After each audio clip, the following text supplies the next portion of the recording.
L'entreprise Setco existe depuis 1977 et a été transformée en SCOP au 30 janvier 2014.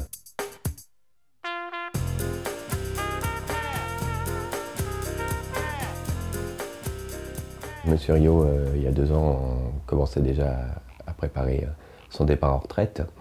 À cette occasion, il a décidé de céder l'entreprise en SCOP. Je pense que c'était ce qui permettait d'assurer le plus facilement la pérennité de l'entreprise. On l'a vu avec les clients et les fournisseurs, quand on leur a expliqué qu'on vendait l'entreprise sous forme de SCOP. Ils ont presque, je dirais, adhéré au projet, si tant est qu'on leur demandait. Mais ils ne sont pas inquiets, c'est-à-dire que ça les rassurait sur l'avenir de l'entreprise. Quand M. Rio a décidé de me proposer le poste de co-gérant, ce n'était pas forcément évident pour moi, puisque je n'ai jamais envisagé d'être dirigeant d'entreprise comme tel. Mais le projet de SCOP m'a plutôt fait changer d'avis, puisque là, c'est un projet commun que l'on va vivre tous ensemble, où bien sûr, j'aurai à prendre des décisions, à mener une équipe, mais c'est un projet commun où chacun y retrouve son intérêt. Le fait que M. Rio reste 2 ans encore parmi nous et soit salarié de l'entreprise Setco en tant que co-gérant est vraiment très important, puisque ça nous permet de faire une passation en douceur, qu'on puisse échanger ensemble sur les sujets de direction.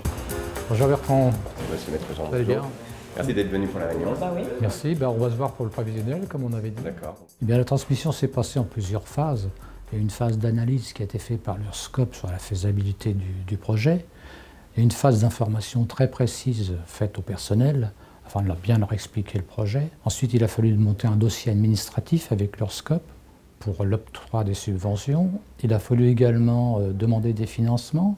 Mais les difficultés ne sont pas plus importantes que de créer une société normale. Chaque salarié donc apporte au capital une somme d'argent à son choix, entre 1000 et 10 000 ou plus. Il est limité dans le montant et il perçoit donc une subvention de la région à hauteur de son apport qu'il doit obligatoirement remettre dans le capital. Ce qui m'a plu, moi, dans le fait de passer en SCOP, c'est un travail collectif. La deuxième chose, c'est que ça nous permettait de pérenniser notre entreprise, de garder notre outil de travail, puisqu'on aurait pu avoir une cession d'entreprise à quelqu'un qui aurait pu complètement changer notre façon de travailler. Alors, on n'a pas encore beaucoup de recul, bien évidemment, au bout de 6 mois. Il y a quand même un changement dans l'attitude des salariés.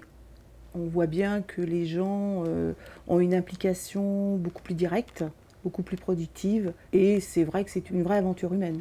Depuis le passage en SCOP, l'entreprise fonctionne. On a décroché un certain nombre de marchés et surtout, ces marchés ont été décrochés par mes successeurs, sans que ce soit moi qui intervienne.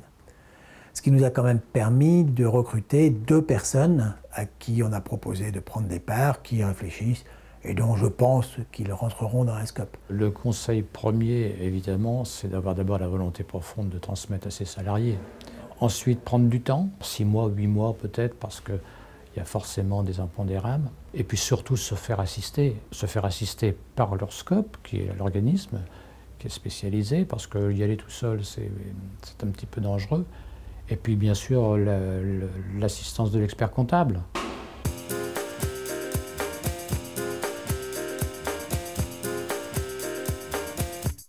L'avantage pour le cédant donc, réside essentiellement dans le fait qu'il n'a pas recherché de repreneur. Beaucoup d'entrepreneurs courent le risque de voir disparaître leur entreprise faute de candidats. Le deuxième avantage pour lui également, c'est de pouvoir faire un départ en retraite, ce qui est le cas ici, mais progressif. Effectivement, céder son entreprise aux salariés, il faut avoir envie, gérer l'entreprise de telle sorte que ça puisse se faire. C'est-à-dire qu'on ne passe pas d'une direction autocratique à une SCOP instantanément. Donc ça se prépare dans le long terme. Et ça peut se faire tout naturellement de passer en SCOP. Et du coup, il faut y penser, parce que c'est une solution qui me paraît, moi, à la fois intéressante intellectuellement parlant, humainement parlant et financièrement parlant.